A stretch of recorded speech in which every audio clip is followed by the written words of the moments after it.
Hi hello ನಮಸ್ಕಾರ ಗುರು. ಅಯ್ಯೋ ಈ ನನ್ನ ಮಕ್ಳು ಮತ್ತೆ ಶುರು ಮಾಡಿದ್ರಯ್ಯ. ಇವತ್ತು ಬೆಳಗ್ಗೆ ಎದ್ಬಿಟ್ಟಿದ್ದೆ 5:45ಗೆಲ್ಲ. ಏನು ಇಷ್ಟು ಬೇಗ ಎದ್ಬಿಟ್ಟಿದ್ದೀನಿ ಅಂತ ಮತ್ತೆ ಹೋಗಿ ಮಲ್ಕೊಬಿಟ್ಟೆ. ಅದಾದಮೇಲೆ 8 ಗಂಟೆಗೆ ಎದ್ದು ರೆಡಿಯಾಗಿ ಫ್ರೆಶ್ ಆಗಿ ನಾನು ಸ್ನಾನ ಎಲ್ಲ ಮಾಡ್ಕೊಂಡು ಕೆಳಗಡೆ ಬಂದು ದೇವ್ರಿಗೊಂದು ನಮಸ್ಕಾರ ಹಾಕ್ಕೊಂಡು ನಾಷ್ಟ ಮಾಡಿ ಕಂಪ್ನಿ ಕಡೆ ಹೊಂಟೆ. ಕಂಪ್ನಿಗೆ ಹೋಗೋಷ್ಟರಲ್ಲೇ 9 ಗಂಟೆ ಎಕ್ಸಾಕ್ಟ್ ಟೈಮಿಂಗ್ ನಂದು. ಅದಾದಮೇಲೆ ಇನ್ನು ಇದ್ದಿದ್ದೆಲ್ಲ ಡೈಲಿ ಕೆಲಸ ಕಂಪ್ನೀಲಿ ಇದ್ದಿದ್ದು ಅದು ಮುಗಿಸ್ಕೊಂಡು ನಾನು ಹೊರಗಡೆ ಬಂದೆ.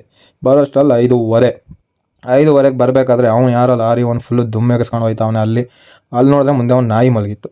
ಸರಿ ಅಂತ ಇದನ್ನೆಲ್ಲ ನೋಡ್ಕೊಂಡು ನಾನು ಮನೆ ಕಡೆ ಬಂದೆ. ಈ ಕಣ್ಣಲ್ಲಿ ಇನ್ನೀ ಏನೇನು ನೋಡ್ಬೇಕು. ಬರ್ಬೇಕಾದ್ರೆ ನನ್ನ ತಂಗಿ ಫೋನ್ ಹಾಕಿದ್ಲು, ನಾನು ಬರ್ತಾ ಇದ್ದೀನಿ ನಂದಗುಡಿಲೇ ಇರು ಅಂತ.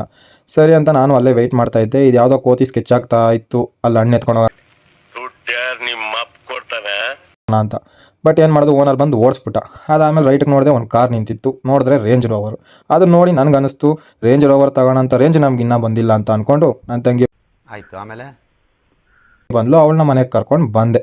ಮನೆಗೆ ಕರ್ಕೊಂಡ್ಬಂದಮೇಲೆ ನಾನು ಒಂದು ಮನೆ ಟಿ ವಿ ತರಿಸಿದ್ನಲ್ಲ, ಅದು ಫಿಟ್ ಮಾಡಬೇಕಾಗಿತ್ತು.